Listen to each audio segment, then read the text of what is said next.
खुल गई घाट भया जब पवना खुल गई घाट भया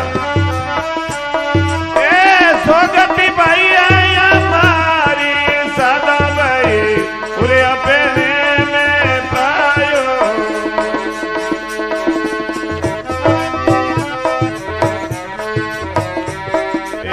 जुगन जुगन की मिट्टी का लपेना जुगन जुगन की सतगुरु वेद बतायो परम प्रभु पूरे अपने में पायो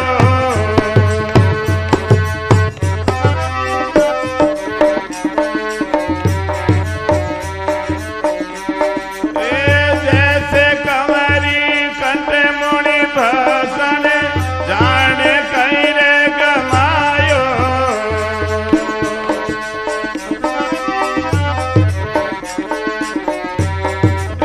जैसे कंवरी कंठमणि भूषण जाने कहीं रे गमायो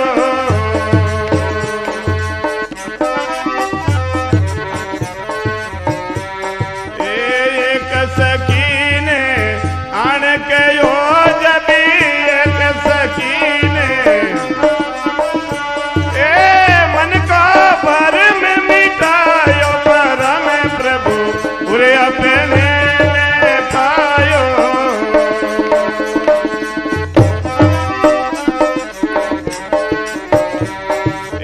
जुगन जुगन की मिट्टी का लपेना जुगन जुगन की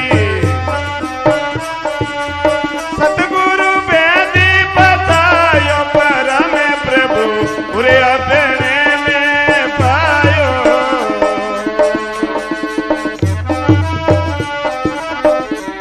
साहिब साहिब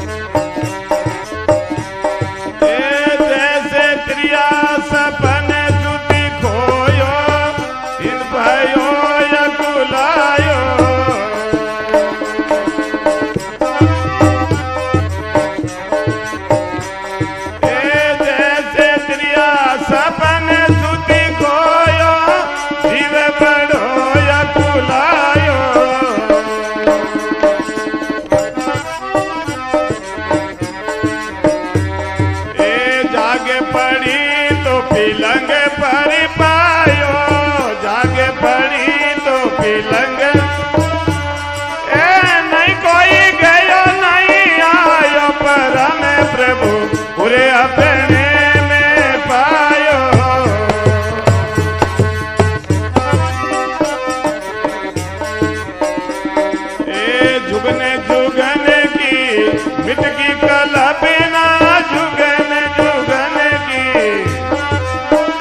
का स्वाद गेहूं में कैसे, जा का स्वाद गेहूं। मन ही मन मुस्कायो परम प्रभु उरे अपने में। बोलो बेटा। ए जुगन जुगन की मिटगी कल बिना, जुगन जुगन की।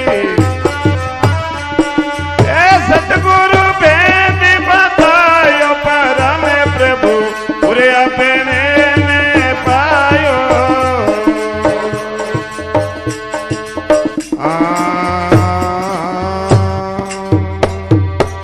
बोलो गुरुदेव जी महाराज। अनंत कोट संत महात्मा साहेब। परम प्रभु अपने उर में पायो। चलते चलते मंजिल पर पहुंचा आदमी, अपने घर में पहुंचता है आदमी। हजारों को चल करके अपने घर में पहुंचता है। ठीक इसी प्रकार अपने भीतर अंतर आत्मा में हमें पहुंचना है। परम प्रभु अपने उर में पायो, बाहर नहीं पायो कहीं भी। जुगन जुगन की मीठी कल्पना सदगुरु भेद बतायो।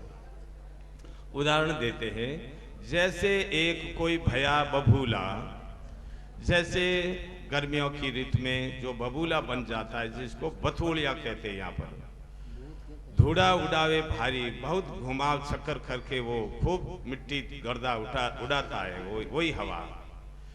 खुल गई गांठ भया जब पवना, सो गति भई हमारी।